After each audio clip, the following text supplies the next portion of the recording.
কিন্তু আমাদের অধিকাংশ ভাই বোনেরা এটা ভুলে যায়, তারা মনে করে এগুলো সব মৌসুমি। ফলে রমজান চলে যাওয়ার পরে শিক্ষাও চলে যায়, হজ চলে যাওয়ার পরে হজের শিক্ষা আমরা ধরে রাখি না, লক্ষ্য উদ্দেশ্যগুলো আমরা মিস করে ফেলি।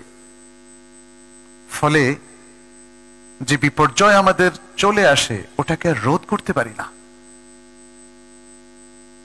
আমাদের মুসলিমদের মধ্যে আপনি দেখেন বাংলাদেশের সর্বমহল থেকে তো হজে যাচ্ছে, আমাদের প্রশাসন থেকে যাচ্ছে, আর্মি থেকে যাচ্ছে, পুলিশ থেকে যাচ্ছে, ব্যবসায়ী মহল থেকে যাচ্ছে, শিক্ষক থেকে যাচ্ছে, ইসলামিক স্কলার থেকে যাচ্ছে, ইমাম খতিব প্রত্যেক পেশাজীবী থেকে লোকজন যাচ্ছে। কিন্তু কাঙ্ক্ষিত পরিবর্তনটা কি হচ্ছে প্রত্যেকটা লেভেলে? যদি আমি ধর্মীয় প্রতিষ্ঠানের ক্ষেত্রে আসি, মসজিদগুলো ঠিকমতো কি আবাদ হচ্ছে? শিক্ষা প্রতিষ্ঠানগুলো ঠিকমতো কি তাদের রোল প্লে করতে পারছে, ইনক্লুডিং মাদ্রাসা? তাই না? তাহলে শিক্ষাগুলো কোথায় যায়? লক্ষ লক্ষ বনি আদম হজ করে আসে, একরাশ শিক্ষা নিয়ে আসে, সেই শিক্ষাগুলো কোথায় যায়? তাহলে কার জন্য এই শিক্ষা, যদি জীবনে আমরা সেগুলোকে বাস্তবায়ন নাই বা করলাম? আমাদের বাংলাদেশের হজকে পরিচালনা করে বাংলাদেশ সরকার, এবং সরকারের বহুমাত্রিক লোকজন হজে যায়, বিভিন্ন টাইপের পলিসি মেকাররাও হজে যায়। হজ থেকে ফিরে এসে আমরা এই সরকারের মধ্যে প্রয়োজনীয় পরিবর্তনগুলো কি দেখতে পাই? এটা আমাদের সবার প্রশ্ন। এটা মুসলিমদের দেশ,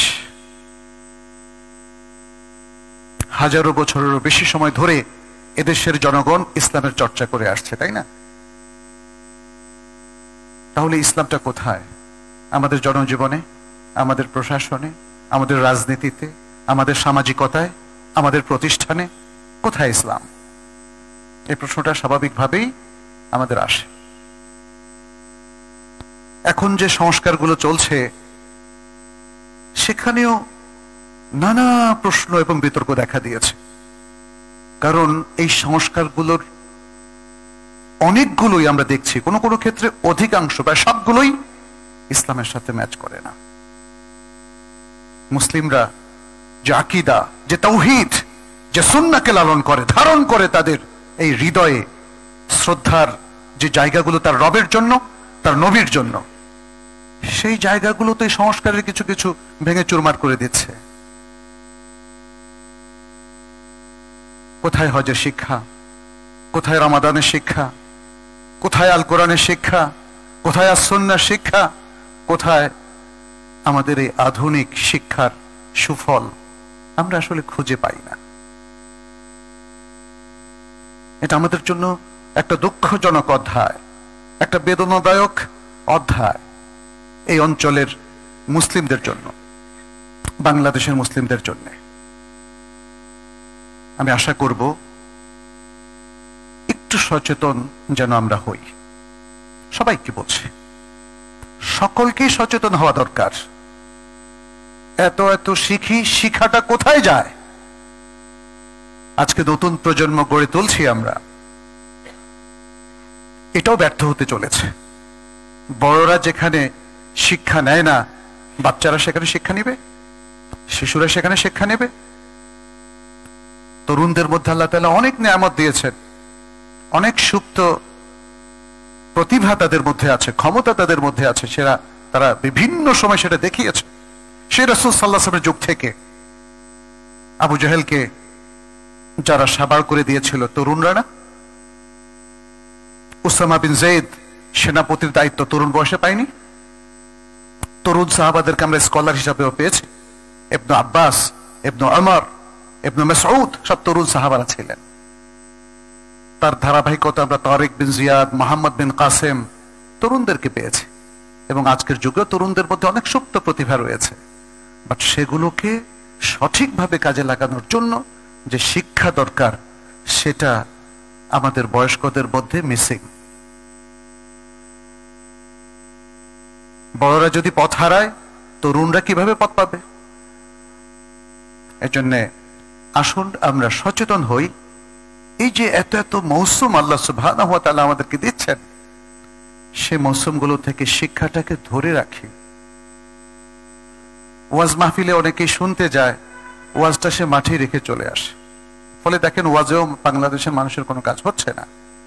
ঠিক শিক্ষা প্রতিষ্ঠানে শিক্ষা গ্রহণ করে মানুষ ক্লাসরুমে শিক্ষাটা রেখে চলে আসে, তাদের অর্জনটা একটা কি, সেটা certificate A+, SSC HSC GPA 5 হয়ে গেল। শিক্ষার মূল উদ্দেশ্য তারা মনে করে অর্জিত হলো। আসলে কি হলো? শিক্ষার মূল উদ্দেশ্য কি শুধুই একটা সার্টিফিকেট, ক্যারিয়ার বিল্ডিং, শুধুই কি জাগতিক অর্জন? একজন মুসলিম, তার কাছে মূল অর্জন তো হচ্ছে আখিরাতের অর্জন, জান্নাত লাভ, আল্লাহর সন্তুষ্টি, রাসূল সাল্লাল্লাহু আলাইহি ওয়াসাল্লামের সুন্নাহকে ফলো করা, জীবনটাকে ইসলামের আদলে সুশোভিত, সুশীল, সুন্দর, সৌন্দর্যমণ্ডিত করে গড়ে তোলা। সেটা যদি কোনো মুসলিম না পারে, তাহলে তার জীবনটা ব্যর্থ, তার শিক্ষাটা ব্যর্থ, তার সামাজিকতা ব্যর্থ, তার রাজনীতি ব্যর্থ, তার সবকিছু ব্যর্থ। সফল মুমিন তো সেই যে আল্লাহর কাছে সাফল্যের ধারাবাহিকতায় পুরস্কৃত হয়। যে কথাটি আল্লাহ সুবহানাহু ওয়া তাআলা বলেছেন, কাদ আফলাহাল মুমিনুন, আল মুমিনের মধ্যে আল্লাহ তাআলা মুমিনদের ক্রাইটেরিয়াগুলো তুলে ধরেছেন। আমরা কি সেই শিক্ষাটা পাচ্ছি? আমরা কি আমাদের সেই বৈশিষ্ট্যগুলো নিজেদের মধ্যে ফুটিয়ে তুলতে পারছি? আমাদের নিজেদের মধ্যে, বন্ধু বান্ধব, পরিবারের সদস্য এবং জনগণের মধ্যে এই ব্যর্থতা কার? এটা নিয়ে ভাবার দায়িত্বটা কার? কেন পারছি না? দেখুন, এই না পারার কারণে ফলাফলটা কিন্তু ভয়ঙ্কর। আজকে অধিকাংশ দম্পতি দেখেন অসুখে ভুগছে। পারিবারিক সদস্যদেরকে নিয়ে happy strong Muslim family very rare. ফলাফলটা কিন্তু আমরা পাচ্ছি ভালো না। সামাজিকভাবে ক্লাশ, রাজনৈতিক দ্বন্দ্ব, মুসলিমদের মধ্যে সেই ভ্রাতৃত্ব, মমত্ববোধ, সম্প্রীতি মিসিং। যে শিক্ষার গুণে আজকে মানে এগুলো আসার কথা ছিল এবং নবী সাল্লাল্লাহু আলাইহি ওয়াসাল্লাম করে দেখিয়েছেন, সেটা আমাদের মিসিং। কারণ সবকিছু আমরা সিরিয়াসলি করছি না। আমি আজকে খুব সংক্ষেপে হজের কিছু শিক্ষা তুলে ধরতে চাই। তার আগে এই ব্যাকগ্রাউন্ডটা দিলাম, কারণ আলোচনা তো প্রচুর হয়, খুতবাও প্রতি জুমাতে হচ্ছে, নিতে পারছি না আমরা, শুনছি, নিচ্ছি না, ফলে বিপর্যয় রোধ করা যাচ্ছে না। যে কথাটি বলছিলাম, দেখেন এই মুসলিম দেশে এই নারী কমিশন, অমুক কমিশন, তমুক কমিশন, সেই কমিশনগুলোর মধ্যে এখন কেন ইসলাম বিরোধী অবস্থান আসবে, তাই না? আমরা একটা বড় পরিবর্তন দেখেছি বাংলাদেশে। আমরা আশা করেছিলাম যে ইসলামের পক্ষেই সবগুলো সিদ্ধান্ত আসবে। এটাই দেশের গণমানুষের ইচ্ছা। তারা আল্লাহ এবং রাসূল সাল্লাল্লাহু আলাইহি ওয়াসাল্লামের প্রতি পূর্ণ ঈমান রাখে। অতএব তার সাথে ভায়োলেশন হবে, তার সাথে সাংঘর্ষিক হবে এমন কোনো কিছু কেউ চাপিয়ে দেবে, প্রস্তাব করবে, এটাও তো আমাদের কাছে আকাঙ্ক্ষিত নয়।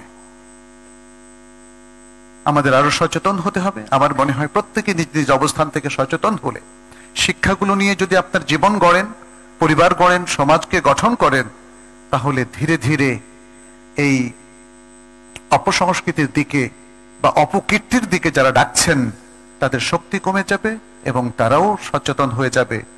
ইসলামের সেই প্রভাব এবং ক্ষমতা বৃদ্ধি পাবে ইনশাআল্লাহ, যেমনটি রাসূল সাল্লাল্লাহু আলাইহি ওয়াসাল্লাম করেছিলেন তার সে আরব হিজাজ দেশের মধ্যে। তো আজকে আমরা যেহেতু একটা সুন্দর মৌসুম পেয়েছি, সেটা নিয়ে একটু আলাপ করি। হজের মৌসুম কি শিক্ষাটা আল্লাহ সুবহানাহু ওয়া তাআলা এর মধ্যে রেখে দিয়েছেন। আমাদের হাজী সাহেবরা, তারা শুধু আল হজ হওয়ার জন্য আশা করি যাবেন না, তারা এই হজের মাধ্যমে যে শিক্ষাগুলো আল্লাহ এবং তার রাসূল আমাদের উদ্দেশ্যে উপস্থাপন করেছেন, সেই শিক্ষাগুলো অর্জনের জন্য তারা অত্যন্ত পরিশ্রম করবেন, চেষ্টা করবেন। প্রথম যে শিক্ষাটা এর মধ্যে রয়েছে সেটা হচ্ছে তাহকিকুত তাওহীদ, আত-তাওহীদ। হজের মূল স্লোগানের মধ্যেই তাওহীদের কথাটা বলা আছে। লাব্বাইক আল্লাহুম্মা লাব্বাইক, লাব্বাইক লা শারীকা লাক লাব্বাইক, ইন্নাল হামদা ওয়ান নি'মাতা লাকা ওয়াল মুলক লা শারীকা লাক। চমৎকার একটা তালবিয়া, সুবহানাল্লাহ, প্রাণ জুড়িয়ে যায়, অসাধারণ তালবিয়া। পড়তে পড়তে মানুষ মনে হয় যেন সে আল্লাহর সান্নিধ্যে চলে গেছে, আল্লাহর সামনে দাঁড়িয়ে আছে, আল্লাহর সাথে কথা বলছে, তাই না? এরকম একটা মনোভাব তার চলে আসে।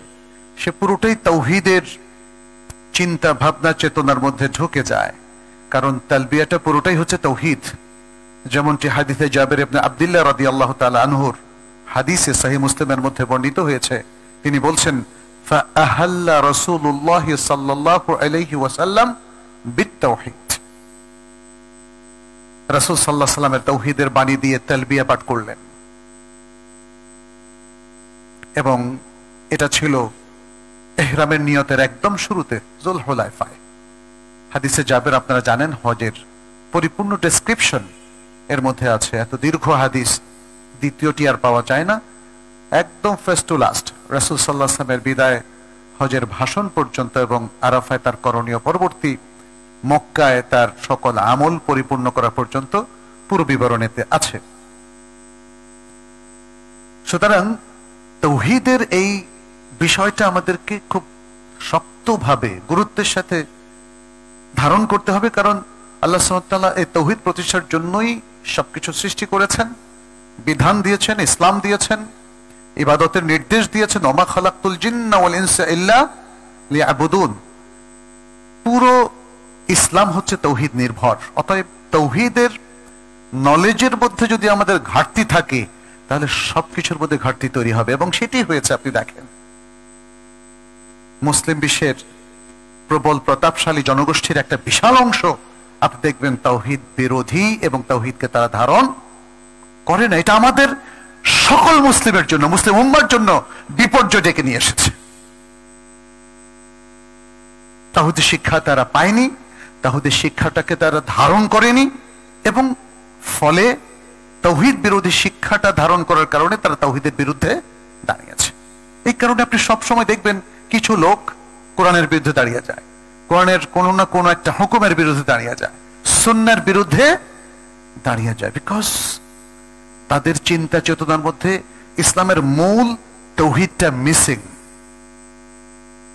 ওটা রিপ্লেস করার আগ পর্যন্ত এই বিপর্যয় কমবে না। বুঝতে পেরেছেন? এবং এটা রিপ্লেস করতে পারবেন আপনি থ্রু এডুকেশন, শিক্ষার মাধ্যমে, ফর্মাল কিংবা ইনফর্মাল শিক্ষার মাধ্যমে। শিক্ষায় যদি তাওহীদকে অন্যতম কম্পোনেন্ট হিসাবে এখানে অন্তর্ভুক্ত করা না যায়, তাহলে আপনার এই ভুল ধারণাগুলো কখনোই যাবে না। পুরো হজ জুড়ে আপনি দেখেন শুধু তাওহীদ আর তাওহীদের অনুরণন, ধ্বনি এবং প্রতিধ্বনি আপনি দেখতে পাবেন। আপনি দেখেন, যখন আপনি তাওয়াফ শুরু করবেন, আল্লাহু আকবার, তাওহীদেরই কথা এটা। আপনি যখন সাফা মারওয়ায় উঠবেন, আল্লাহু আকবার বলবেন, তারপর বলবেন কি, লা ইলাহা ইল্লাল্লাহু ওয়াহদাহু লা শারীকা লাহু, লাহুল মুলকু ওয়া লাহুল হামদু ওয়া হুয়া আলা কুল্লি শাইইন কাদির। লা ইলাহা ইল্লাল্লাহু ওয়াহদাহু আনজাযা ওয়া'দাহু ওয়া নাসারা 'আবদাহু ওয়া হাযামাল আহযাবা ওয়াহদাহু। তাওহীদ, প্রত্যেকটা কথা এখানে তাওহীদ। আরাফার সবচেয়ে গুরুত্বপূর্ণ দোয়া, সবচেয়ে উত্তম দোয়া, যেটি রাসূল সাল্লাল্লাহু আলাইহি ওয়াসাল্লাম বলেছেন, ওয়া খায়রু মা আনা কুলতু ওয়ান নাবিয়্যুনা মিন ক্বাবলি লা ইলাহা ইল্লাল্লাহু ওয়াহদাহু লা শারীকা লাহু, লাহুল মুলকু ওয়া লাহুল হামদ ওয়া হুয়া আলা কুল্লি শাইইন কাদির। তাওহীদ, তাওহীদ। সুবহানাল্লাহ। আপনার যদি ফোকাসটা ঠিক না করেন, হজের মূল ফোকাস হচ্ছে তাওহীদকে প্রতিষ্ঠা করা, তাওহীদকে বোঝা, তাওহীদকে ধারণ করা, তাওহীদের জ্ঞানটাকে ভালো করে আঁকড়ে ধরা। এই ফোকাসটা যদি কারো না থাকে, তাহলে তার হজটা তার জন্য খুব বেশি বেনিফিশিয়াল হবে না। তার জীবনের মধ্যে তাওহীদবাদী হয়ে যে পরিবর্তন হওয়ার কথা ছিল, সেটাও হবে না। দ্বিতীয় যে হজের মূল শিক্ষাটা মনে রাখবেন। তাওহীদটাকে তাহলে শুধু হজের এই কয়দিন চর্চা করব, হজের পরে তাওহীদ ছেড়ে দেব? কিন্তু ছেড়ে তো দিচ্ছে মানুষ। একটু ভাবতে হবে, এটা লাইফ লং শিক্ষা। শুধু এটা না, যে শিক্ষাগুলো আমি আজকে বলছি সবগুলো হয়তো বলে শেষ করতে পারবো না, যতগুলো বলছি প্রত্যেকটা lessons are for life long program. এটা মনে রাখতে হবে। এগুলো আজকে 2 দিন, 2 মাস, 5 মাস, 1 বছর এরপরে ছেড়ে দিব, এটা হতে পারে না। হজের পরে অনেককেই দেখি দাড়ি রেখেছেন 40 দিন পর্যন্ত, এরপরে শেভ করে ফেলেছে। অনেক মহিলাকে দেখেছি, বৃদ্ধা মহিলাকেও দেখেছি, দেখলাম যে কি সুন্দর হিজাব করে একদম সুন্দর করে চলছেন। ভাবলাম যে হজের সুন্দর একটা প্রভাব তার উপর পড়েছে। 40 দিন পরে দেখি জারি মাথা খোলা। জিজ্ঞেস করলাম এই অবস্থা কেন? বলে যে হজের পর তো 40 দিন পর্যন্ত এটা করার নিয়ম। তারপর go back to your previous life. সুবহানাল্লাহ। প্রিয় ভাইয়ের, এই জন্য আমি বলছি রিমাইন্ডার হিসাবে হজের শিক্ষাগুলো লাইফ লং, এটা মনে রাখবেন। সেকেন্ড যে শিক্ষাটা সেটি হচ্ছে ইত্তিবাউল মুস্তাফা সাল্লাল্লাহু আলাইহি ওয়াসাল্লাম, আমাদের নবী, প্রিয় নবী মুহাম্মদ সাল্লাল্লাহু আলাইহি সাল্লামের ইত্তিবা করা অন্যতম শিক্ষা। হজের আগে দেখবেন অনেক মুসলিম সিরিয়াস মুসলিম ছিল না। হজে যাওয়ার সময় লেখা পড়া, কিভাবে কি করব না করব, কার ভিত্তিতে? সুন্নাহর ভিত্তিতে। সে বই পড়ে রাসূল সাল্লাল্লাহু আলাইহি সাল্লাম কিভাবে হজ করেছেন সেটা জানার জন্য। যদি এই জায়গায় আমাদের প্রস্তুতি পর্বের মধ্যে অনেক ত্রুটি আছে। আমি জানি না কতজন হাজি হাদিসু জাবের ইবনে আব্দুল্লাহ পড়েন। যে কোনো বই পড়ার আগে সবার উচিত হচ্ছে সহিহ মুসলিমের 2840 নম্বর হাদিস, হাদিসু জাবের ইবনে আব্দুল্লাহ পড়া। জাবের ইবনে আব্দুল্লাহর চাইতে সুন্দর করে হাদিসকে, রাসূল সাল্লাল্লাহু আলাইহি ওয়াসাল্লাম হজকে আর কে বর্ণনা করেছেন বলেন? অনেক বইয়ের মধ্যে আপনি দেখবেন অনেক কিছু নিজের থেকে অ্যাড করে দিয়েছে। প্রথম চক্করের দোয়া, প্রথম দ্বিতীয় চক্করের দোয়া, প্রথম সাইদ দোয়া, দ্বিতীয়, এগুলো কি রাসূল সাল্লাল্লাহু আলাইহি ওয়াসাল্লাম শিখিয়েছেন? অনেক বেদাত ঢুকিয়ে দিয়েছে মানুষ। হজ কি মানুষ বেদাত করার জন্য যাবে বলেন? ভুল পন্থায় হজের কাজগুলো পরিপালনের জন্য, নাকি সহিহ সুন্নাহ ভিত্তিক? হাদিসু জাবির ইবনে আব্দুল্লাহ রাদিয়াল্লাহু তাআলা আনহুর মধ্যে জাবির রাদিয়াল্লাহু তাআলা বলছেন যে 10ম হিজরিতে যখন ঘোষণা দিলেন যে রাসূলুল্লাহ সাল্লাল্লাহু আলাইহি সাল্লাম এবার হজে যাবেন, তখন বিভিন্ন এলাকা থেকে, জনপদ থেকে লক্ষ জনতা আসা শুরু করলো। তিনি বললেন যেদিকে চোখ যায় সামনে দেখলাম শুধু লোক আর লোক, লোকে লোকারণ্য। ডান দিকে একই রকম, বাম দিকে একই রকম, পেছনে তাকিয়ে দেখলাম তাও একই রকম। যত দূর চোখ যায় শুধু মানুষ আর মানুষ। কেন তারা একসাথ হয়েছে তিনি উল্লেখ করলেন। প্রত্যেকে চাইলো যে রাসূল সাল্লাল্লাহু আলাইহি ওয়াসাল্লাম হজ করবেন এবং তিনি কি করেছেন, কিভাবে হজ করেন সেটা তারা খুব কাছ থেকে দেখে তার মতো আমল করবে। সুবহানাল্লাহ। আজকের মুসলিমরা কি সেটাই করা উচিত না? নাকি নিজের মতো আমল করবে? হজটা কি নিজের মতো করলে হবে? অথবা কোন এক মুরব্বীর মতো, অথবা কোন এক পীর সাহেবের মতো? হজটা করতে হবে কার মতো? রাসূলুল্লাহ সাল্লাল্লাহু আলাইহি সাল্লামের মতো। এর মধ্য দিয়ে রাসূল সাল্লাল্লাহু আলাইহি সাল্লাম একটা মেসেজ দিয়েছেন পুরো উম্মাহকে। সেটা হচ্ছে আসলে জীবনের প্রত্যেকটা কাজে, ইবাদতে এবং মুআমালাতে কার অনুসরণ করতে হবে? রাসূলুল্লাহ সাল্লাল্লাহু আলাইহি সাল্লামের। তিনি দেখেন সালাতের ক্ষেত্রে স্পেশালি কিছু কিছু কথা বলে দিয়েছেন। সাল্লু কামা রাআইতুমুনি উসাল্লি, আমাকে যেভাবে সালাত পড়তে দেখছো সেভাবে সালাত পড়ো। লিতাখুযু আন্নী মানাসিকাকুম, আমার কাছ থেকে হজের হুকুম আহকামগুলো এগুলো গ্রহণ করো। সুতরাং ইত্তিবাউস সুন্নাহ এটা হজের অন্যতম শিক্ষা। পুরো মানে যে কয়দিন আপনি মক্কা মদিনা থাকেন, 1 মাস 1.5 মাস যাই থাকেন না কেন, এই সময়টা জুড়ে আমরা দেখি যে জীবনে কোনোদিন হয়তো সালাতও পড়েনি, সেও তাহাজ্জুদ পড়ে। কিন্তু একটাই প্রবলেম, তারা মনে করে এটা শুধু এই 30 দিনের প্রোগ্রাম এবং হজ পরবর্তী 40 দিন পর্যন্ত এটা এক্সটেন্ডেড হবে, এরপরে দেন আবার আগের জীবনে ফিরে যাব। এটা নয়, এটা ভুল ধারণা। আমাদেরকে পুরো জীবনের পরিবর্তনটা এবং শিক্ষাটা এখান থেকে নিতে হবে।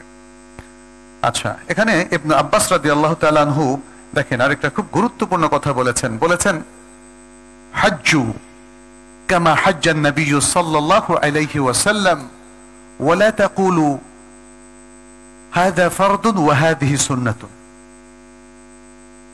তোমরা নবী সাল্লাল্লাহু আলাইহি ওয়াসাল্লাম যেভাবে হজ করেছেন সেভাবে হজ করো, এটা বলো না এটা ফরজ এটা সুন্নাহ, ফলে আমি ফরজটা করব সুন্নাহটা ছেড়ে দেব। আমাদের অনেকের মধ্যে এই প্রবণতা আছে। কোন একটা কাজকে যদি সে ওয়াজিব মনে করে, যেমন ধরেন ওয়েতর সালাহ, এরপরে যদি আমরা বলি রাজে হচ্ছে এটা সুন্নাহ, কারণ ইমাম আবু হানিফা রাহিমাহুল্লাহর দুই ছাত্র তারাও এটাকে সুন্নাহ বলেছেন, জমহুর উলামায়ে কেরাম এটাকে সুন্নাহ বলেছেন বিতাকিদ, সুন্নাহ মুআক্কাদা যেটাকে বলা হয়। এখন সুন্নাহ বলার অর্থ কি এই আপনাকে ডিমোরালাইজ করা যেটা আর পড়তে হবে না কারণ এটা সুন্নাহ। অনেক মানুষ যখন দাড়ির কথা বলা হয় মানে সে বলে যে এটা তো সুন্নাহ, দাড়ি কেন রাখেন না কারণ এটা তো সুন্নাহ। যদি বলতেন এটা হারাম বা মাকরুহ তাইলে না আপনি কাটবেন, এটা সুন্নাহ এই জন্য কি আর রাখবেন না? কোন কাজ সুন্নাহ হলে কি সেটা তরক করাটা নিয়ম নাকি করাটা নিয়ম? করাটা নিয়ম, সাধ্য অনুযায়ী আমরা করব। ইবনে আব্বাস রাদিয়াল্লাহু তাআলা সেটাই বললেন। হজের আরো অনেকগুলো চমৎকার শিক্ষা আছে, এর মধ্যে হচ্ছে আখিরাতকে স্মরণ করা। মুসলমানদের বোধ করি সবচেয়ে বড় বিপর্যয়ের মধ্যে একটা হচ্ছে আখিরাতকে তারা ভুলে যায় বারবার, অথচ আল্লাহ তাআলা অনেকগুলো আয়াতে আপনি দেখবেন আখিরাতের কথা একটু স্পেশালি স্মরণ করে দিয়েছেন। ওয়াবিল আখিরাতি হুম ইউকিনুন। তারপরে যেমন সূরা আল আহজাবের আয়াতের মধ্যে লাকাদ কানা লাকুম ফি রাসূলিল্লাহি উসওয়াতুন হাসানাহ লিমান কানা ইয়ারজুল্লাহা ওয়াল ইয়াউমাল আখিরা। আখিরাতকে স্মরণে রাখতে হবে, তাহলেই মুমিন সঠিক পথে মুস্তাকিম থাকতে পারবে। কারণ আখিরাতের জীবন যে পরবর্তী জীবন, স্থায়ী জীবন, লিআবাদিল আবাদ, সেই জীবন কখনো শেষ হবে না। এই কথাটা মাথায় রাখলে আপনার এই টেম্পোরারি জীবনের প্রাপ্তিটা আপনার কাছে আর গুরুত্ব পাবে না। আমাদের অনেকেই যারা এই দুনিয়ার মধ্যে নানা বিপর্যয়ের মধ্যে পড়ছেন, দুনিয়ার লোভে পড়ছেন, তারা মূলত আখিরাতকে ভুলে গেছেন। এত টাকা, এত বিত্ত বৈভব, এত ক্ষমতা, এটা কি স্থায়ী হবে প্রিয় ভাইরা? এটা তো মাত্র 1 ঘন্টার মধ্যে নিমিষে আপনি যদি মারা যান শেষ হয়ে গেল না? তাহলে 2000, 5000, 1 লক্ষ কোটি টাকা দিয়ে কি করবেন? আখিরাতকে ভুলে যাওয়াটাই হচ্ছে এক্ষেত্রে সবচেয়ে বড় বিপর্যয়ের কারণ। আর আপনি মক্কায়, মদিনায় কিংবা হজের এই প্রোগ্রামগুলোতে দেখবেন যে আখিরাতের কথাই আপনার স্মরণে আসছে। বিশেষ করে যখন ইহরাম অবস্থায় আমরা থাকি, আমরা পুরুষরা, আমরা কাফনের কাপড়ের মতোই কাপড় পরিধান করি, সবার গায়ে সাদা কাপড়, ফকির, মিসকিন, ধনী, গরিব, রাষ্ট্রপতি, সাধারণ মানুষ সবাই একই রকম যেভাবে হাসরের ময়দানে তারা থাকবে। আবার সবার কাছে একই ধ্বনি লাব্বাইক। ফলে আখিরাতের সেই বড় জামায়াতের একটা চিন্তা আমাদের মধ্যে আসে। ফলে আখিরাতকে স্মরণ এটাও একটা প্রাত্যহিক অংশ হয়ে যায় একজন হাজির, যার কারণে সে নিজেকে সবসময় ইস্তেকামাতের উপর রাখার চিন্তা করে। এই চিন্তাটাও আমাদের লাইফ লং।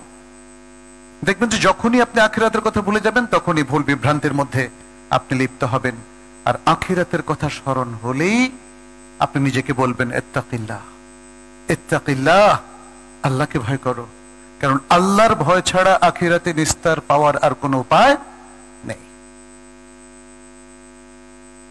ইসলামের এই হজ নামক প্রোগ্রামের আরেকটা অন্যতম বড় শিক্ষা হচ্ছে এক মহাসম্মেলন, যেখানে মুসলিম উম্মার সম্প্রীতির একটা নিদর্শন পাওয়া যায়।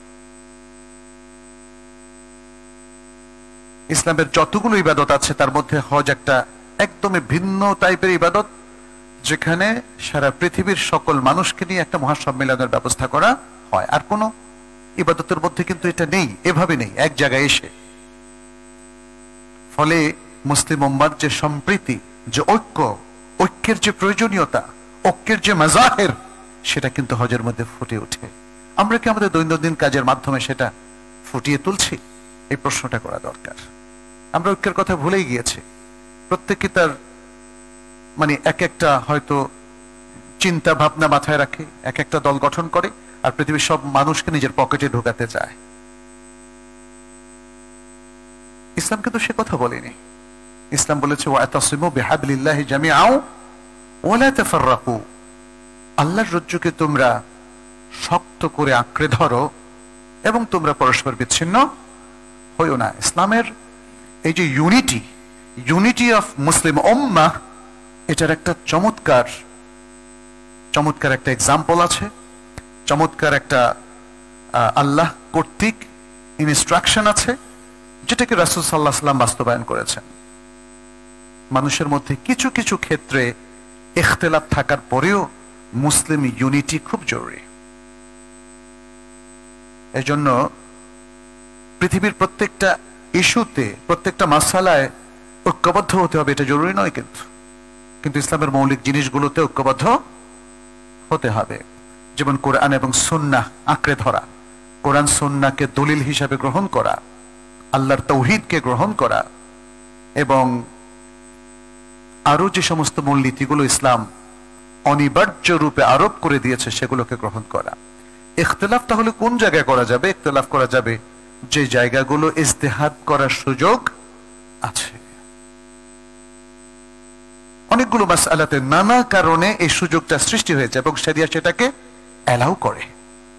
আপনি এক জায়গায় সালাত পড়ার জন্য দূর দূরান্তে কোথাও গিয়েছেন, কিবলা খুঁজে পাচ্ছেন না, কি করবেন? ওহীর জন্য অপেক্ষা করবেন নাকি ইজতিহাদ করবেন? ইজতিহাদ করবেন। এই সিচুয়েশনটা ক্রিয়েট করেছেন কে? আল্লাহ ক্রিয়েট করে দিয়েছেন। এবং শরিয়ার পক্ষ থেকে নির্দেশ হচ্ছে এই, আপনাকে যেহেতু আল্লাহ এলেমও দিয়েছেন, আকলও দিয়েছেন, অতএব আপনি এলেম আকলটাকে ব্যবহার করে আপনার সাধ্য অনুযায়ী ইজতিহাদ করে তারপরে যেদিকে কিবলা মনে হয় সেদিকে আপনি কিবলা ঠিক করে সালাত পড়বেন এবং এরপর আপনার সালাত ঠিক হয়ে গেছে। যদি প্রমাণ হয় যে না, ভুল দিকে পড়েছেন, আপনাকে আর দোহরাতে হবে না। তাহলে বোঝা গেল যে এইভাবে ইসলামের কিছু এরিয়া আছে যেখানে ইখতিলাফের সুযোগ আছে, এবং এক একজন, এখন যদি 5 জনে থাকে একসাথে, আমরা 5 বন্ধু থাকি, 5 জন কি একদিকেই সিদ্ধান্ত নেব? নাও হতে পারে। হতে পারে যে 3 জন একদিকে নিলেন আর 2 জন বললেন যে না এদিকে, তাহলে তো দুটো গ্রুপ হয়ে গেল, তাহলে 2 গ্রুপ 2 দিকেই সালাত পড়বে। অতএব কিছু কিছু জায়গায় ইখতিলাফটা ভ্যালিড ইজতিহাদের কারণে, ফলে সব জায়গায় ঐক্য হওয়াটা জরুরি নয়। কিন্তু তারপরেও দেখেন, একটা জিনিস খেয়াল করেন, প্রতি বছর হজের মধ্যে আমরা কি দেখি? কি চমৎকার একটা পরিবেশ, সেই মক্কায়, মিনায়, মুজদালিফায়, আরাফায়। এখানে ব্যবস্থাপনাটাও একটু দেখেন। মিনার ব্যবস্থাপনা এই 3টা ময়দানের মধ্যে সবচেয়ে বেটার, কারণ মানুষকে 3 দিন মিনায় থাকতে হয়। আরাফাতে তার চেয়ে একটু কম বেটার, যদিও আরাফা বেশি গুরুত্বপূর্ণ।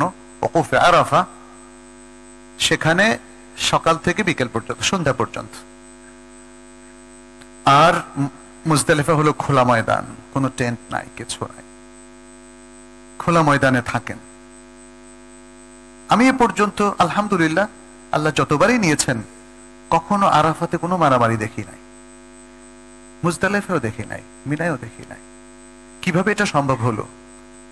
পৃথিবীর কত টাইপের মানুষ আসলো, কত চিন্তা চেতনার মানুষ, তাদের কালার ভিন্ন, ভাষা ভিন্ন, পোশাক ভিন্ন, তাদের তবিয়ত ভিন্ন। এই ঐক্যটা কিভাবে সম্ভব হলো? আবার দেখা যাচ্ছে ফিকহি মাযহাবও ভিন্ন, ঝগড়া হচ্ছে না। আলহামদুলিল্লাহ কিছু কিছু বাংলাদেশি মাঝে মাঝে একটু ঝগড়া করে, তারপরেও বৃহত্তর ঐক্যের একটা চমৎকার নিদর্শন আমরা হজের মধ্যে দেখি। এটাকেও কন্টিনিউ করতে হবে। হজের মধ্যে যদি মুসলিম ঐক্যের একটা চমৎকার নিদর্শন এখনো পরিলক্ষিত হতে পারে, সেটা কেন আমাদের দেশে নিয়ে আসতে পারবো না? আমার জনপদে, আমার প্রতিষ্ঠানে, তাই না? এ বিষয়গুলো একটু ভেবে দেখা দরকার।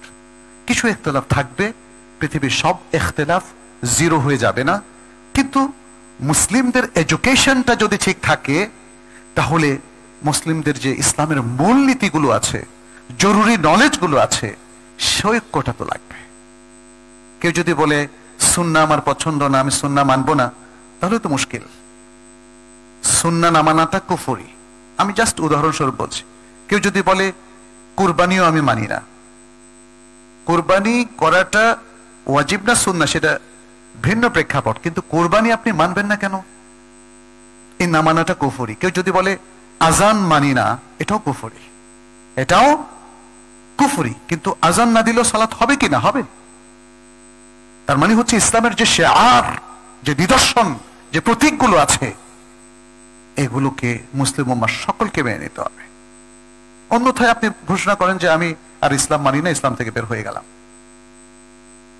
যারা ইসলামের মধ্যে আছেন বলে দাবি করেন, মনে করেন, বিশ্বাস করেন, তাদেরকে বৃহত্তর ঐক্যের মূল পয়েন্টগুলো জানতে হবে এবং ঐক্যবদ্ধ হতে হবে। এটা হজের অন্যতম শিক্ষা। হজের আরো শিক্ষার মধ্যে রয়েছে মুসলিম তার নিজেকে আল্লাহর সামনে দিনহীন রূপে পেশ করা এবং আল্লাহর কাছে দোয়া করার উপরে তারবিয়াত দিবে। ফলে আপনি দেখেন সব জায়গায় দোয়ার বিশেষ পরিবেশ। তাওয়াফের মধ্যে আপনি দোয়া করতে পারেন। আপনি রুকনে ইয়ামানি থেকে হাজারুল আসওয়াদ পর্যন্ত কি দোয়াটা পড়েন? পৃথিবীর সবচেয়ে শ্রেষ্ঠ দোয়াটা পড়েন আপনি।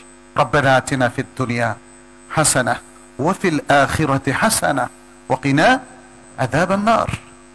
আপনি যখন, এটা হচ্ছে তাওয়াফের মধ্যে, আপনি যখন সাফা মারওয়ায় উঠছেন, প্রত্যেকটা সারিতে পাহাড়ে যতবার উঠেন, যতবার আপনি তাকবীরটা দেন, তাওহীদের বাণীটা উচ্চারণ করেন, এরপর রাসূল সাল্লাল্লাহু আলাইহি ওয়াসাল্লামের সুন্নাহ হচ্ছে লম্বা টাইম দোয়া করা। 7 বার 7টা সারি করছেন, 7 বারই আপনি দোয়া করবেন আল্লাহর কাছে। সুবহানাল্লাহ। দোয়ার তারবিয়া। বিপদে পড়লে কার কাছে ছুটে যাব? আল্লাহর কাছে, আর কারো কাছে না। আর কারো কাছে কিচ্ছু চাইবো না। পৃথিবীর কোন শক্তি আমাদের কোন হাজাত পূরণ করতে পারে না, একমাত্র আল্লাহই পারেন। এই যে একটা শক্তিশালী বিশ্বাস, এটাও তাওহীদের পরিপূরক এবং এটা আমাদের ঈমানকে মজবুত করে। এবং এই তারবিয়াতটা হচ্ছে ঈমানি তারবিয়াত। হজের মধ্যে সেই তারবিয়াতটা আমরা লাভ করি। হজের মধ্যে আরেকটা তারবিয়াত হচ্ছে সবরের তারবিয়াত। সবর, কষ্টের কাজ, অনেক কষ্টের কাজ। প্রচন্ড গরম, অনেক মানুষ, কষ্ট হয়। মিনাতে থাকা, মুজদালিফায় থাকা, আপনি দেখেন খুব কষ্ট। আরাফাতে একসাথে গাদাগাদি করে থাকতে হয়, এর মধ্যেও কাউকে আহ করতে দেখা যায় না। সুবহানাল্লাহ, কি চমৎকার! এই সুন্দর সৌহার্দ্যটা বাংলাদেশে আসলে কোথায় যায়? তারবিয়াত সেখানে রেখে আসি আমরা। আশা করব যে তারবিয়াতটা আমরা দেশে নিয়ে আসবো ইনশাআল্লাহ। হজের আরেকটা বড় শিক্ষা হচ্ছে পাপমুক্ত হওয়ার শিক্ষা, পাপমুক্ত হওয়ার তারবিয়াত। রাসূল সাল্লাল্লাহু আলাইহি ওয়াসাল্লাম আগে ঘোষণা করে দিয়েছেন, হজ্জে মাবরুর করলে সে পাপমুক্ত হয়ে যাবে। হজ্জে মাবরুর কোনটা? যে হজ্জের মধ্যে সে কোনো অশ্লীল কথা, কাজ অথবা পাপ কাজে লিপ্ত হয় নাই। তাহলে এটা কি শুধু হজ্জের খাসিয়ত, নাকি মুসলিমদের এটা সবসময় এই তারবিয়াতটা নিয়ে আসা উচিত? আমাদের এই তারবিয়াতটা এখন বাংলাদেশে খুব বেশি দরকার। এই তারবিয়াতটা রাজনীতিবিদদের জন্য দরকার, ব্যবসায়ীদের জন্য দরকার, ডাক্তারদের জন্য দরকার, সব ধরনের পেশাজীবীদের জন্য দরকার, ইমামদের জন্য দরকার, খতিবদের জন্য দরকার, উলামায়ে কেরামের জন্য দরকার। তাহলে দেখেন, পাপের প্রতি আমাদের প্রচন্ড অনেক সময় আকর্ষণ, এটাই যত বিপর্যয়ের কারণ। লোভ, লালসা, স্বার্থপরতা, এসব কিছু কিন্তু পাপের কাজ। আপনি দেখেন, যদি কোনো ব্যক্তি পুণ্যের চর্চা করে এবং পুণ্যের কারণে বিপর্যয় হয়েছে, এরা দেখাতে পারবেন না। পুণ্য সবসময় মানুষের মধ্যে সম্প্রীতি নিয়ে আসে, ভালোবাসা নিয়ে আসে এবং মানুষের মধ্যে যত ভালো করলেন, বারাকা, আল্লাহর বারাকা, সবকিছু নিয়ে আসে। তো এগুলো হচ্ছে হজের চমৎকার সব লেসন।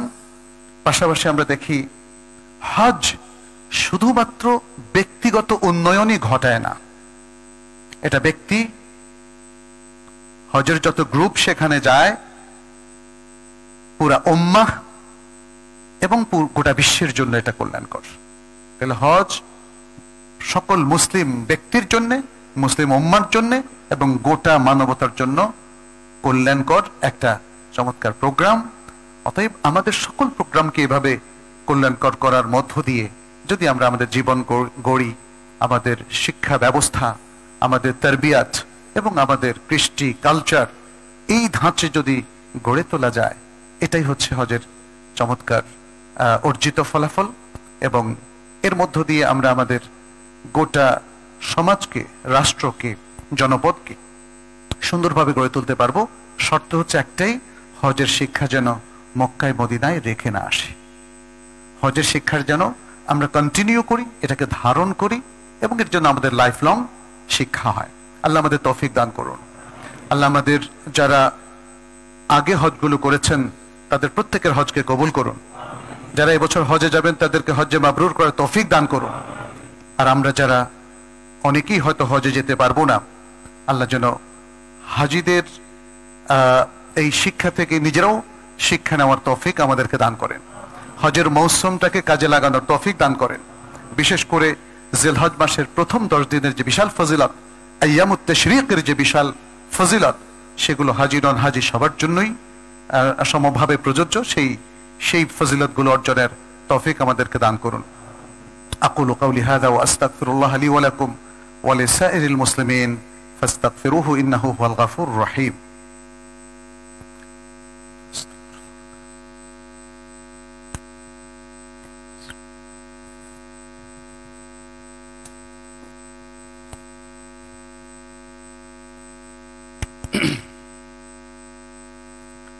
আলহামদুলিল্লাহি রাব্বিল আলামিন ওয়াল আকিবাতু লিল মুত্তাকিন ওয়া উসাল্লি ওয়া উসাল্লিমু আলা নাবিয়িনা মুহাম্মাদিন ওয়া আলা আলিহি ওয়া আসহাবিহি আজমাইন। আইয়ুহাল মুসলিমুন, ইসলাম তার প্রত্যেকটা কর্মসূচির মধ্যে সহজতাকে তুলে ধরেছে, অর্থাৎ সবকিছুকে আমাদের জন্য সহজ করে দিয়েছে, ইজি করে দিয়েছে, ফ্লেক্সিবল করে দিয়েছে। ইসলামের মহান একটা প্রোগ্রাম হচ্ছে রোকসা, সেটা আমরা দেখতে পাচ্ছি। যখনই কোনো কাজ কঠিন হয়ে যায়, তারপরে শরিয়ার পক্ষ থেকে ইউসর বা তাইসির, সহজতা চলে আসে। এমন কোনো কঠিন কাজ বা কাজের বোঝা চাপিয়ে দেওয়া হয় নাই যেটা পালন করা আমাদের জন্য হয় অসম্ভব অথবা খুব বেশি কষ্টকর। এটা ইসলামের অন্যতম একটা বিউটিফুল সাইড। এখানে আমরা দেখি যে আব্দুল্লাহ ইবনে আমর ইবনে আস রাদিয়াল্লাহু তাআলা আনহুর একটা হাদিস, তিনি হজের সময়, বিশেষ করে জিলহজ মাসের 10 তারিখে রাসূল সাল্লাল্লাহু আলাইহি ওয়াসাল্লামের সাথে ঘটে যাওয়া একটা চমৎকার ঘটনা তিনি তুলে ধরেছেন। তিনি বললেন যে রাআইতু রাসূলুল্লাহ সাল্লাল্লাহু আলাইহি ওয়াসাল্লাম ইনদাল জামরা, আমি রাসূল সাল্লাল্লাহু আলাইহি ওয়াসাল্লামকে জামরাতুল আকাবার কাছে দেখতে পেলাম। 10 তারিখে যখন তিনি মুজদালিফাতে থেকে এসে পাথর মারবেন, সেই সময় তাকে সেখানে দেখতে পেলাম। ওয়া হুয়া ইউসআল, তাকে জিজ্ঞেস করা হচ্ছিল, লোকজন এসে তাকে নানা রকম প্রশ্ন জিজ্ঞেস করছে। ফাকালা রাজুলুন, একজন ব্যক্তি জিজ্ঞেস করলেন, একজন ব্যক্তি মানে একজন সাহাবী জিজ্ঞেস করলেন, ইয়া রাসূলুল্লাহ নাহারতু ক্বাবলা আন আরমি, ইয়া রাসূলুল্লাহ আমি তো এই যে জামরায় পাথর নিক্ষেপের আগে কুরবানি করে ফেলেছি। ফাকালা ইরমি ওয়ালা হারাজ, তিনি বললেন তুমি এখন পাথর নিক্ষেপ করো, কোনো সমস্যা নাই। আগে কোরবানি করেছো, এখন পাথর নিক্ষেপ করো, কোনো সমস্যা নাই। অর্থাৎ সে কি করেছে? আগে কোরবানি করেছে, তারপরে এখন পাথর নিক্ষেপ করবে কিনা জিজ্ঞেস করছে। নবী সাল্লাল্লাহু আলাইহি ওয়াসাল্লাম বললেন ইরমি ওয়ালা হারাজ।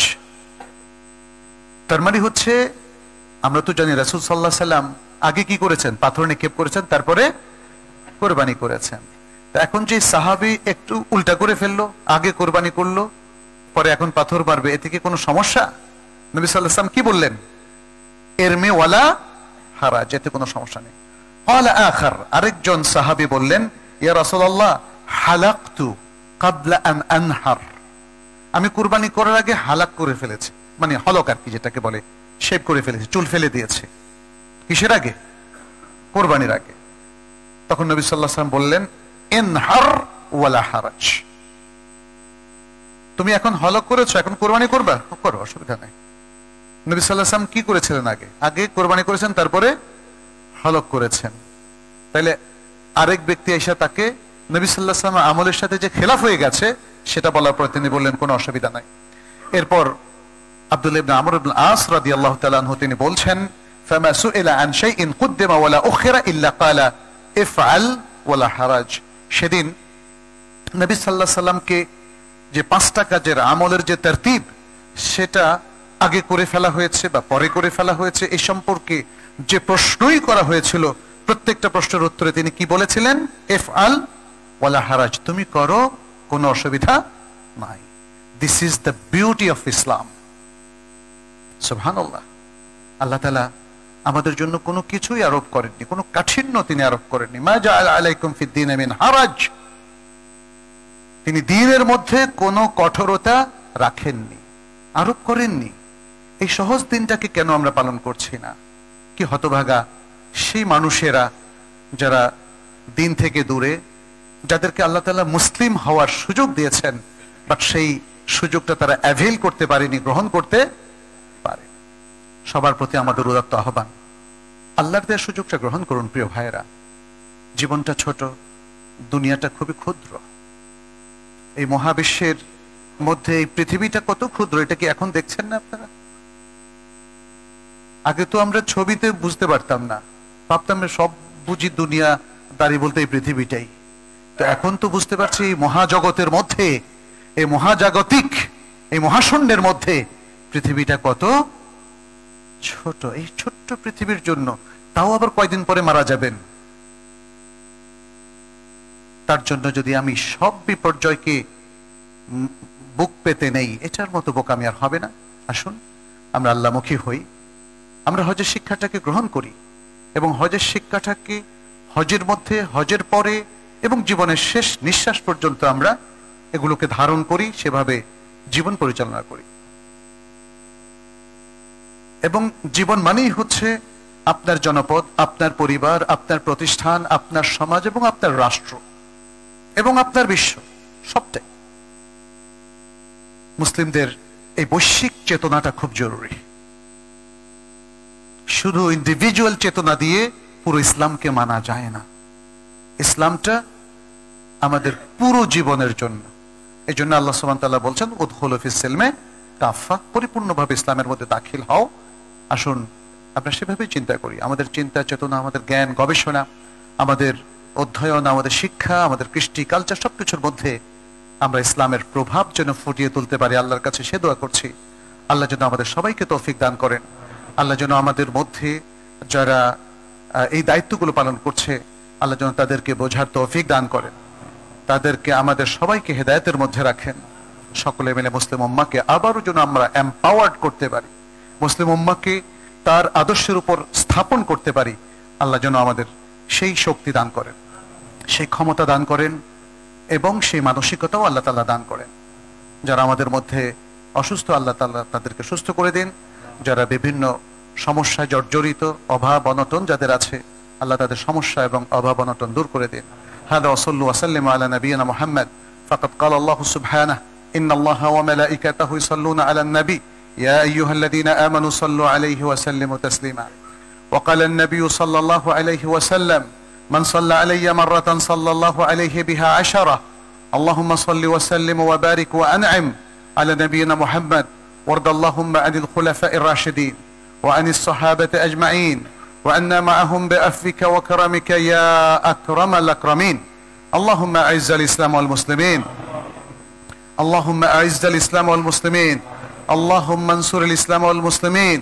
تقبل منا ومن المسلمين. اللهم عليك بأعدائك أعداء الدين، أعداء الإسلام والمسلمين. اللهم عليك باليهود، اللهم عليك بأعداء الدين يا رب العالمين. اللهم انصر، اللهم انصر الإسلام والمسلمين في كل مكان يا رب، في فلسطين، في كشمير، في الهند، وفي بنغلاديش، وفي كل مكان يا رب العالمين. اللهم اغفر لنا جميع السيئات، اللهم اغفر لنا جميع السيئات. اللهم أدخلنا الجنة. اللهم إنا نسألك الجنة وما قرب إليها من قول وعمل، ونعوذ بك من جهنم وما قرب إليها من قول وعمل يا رب العالمين.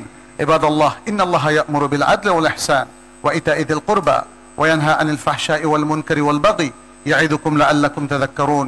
فاذكروه يذكركم واشكروه يزدكم ولذكر الله أكبر والله يعلم بما تصنعون.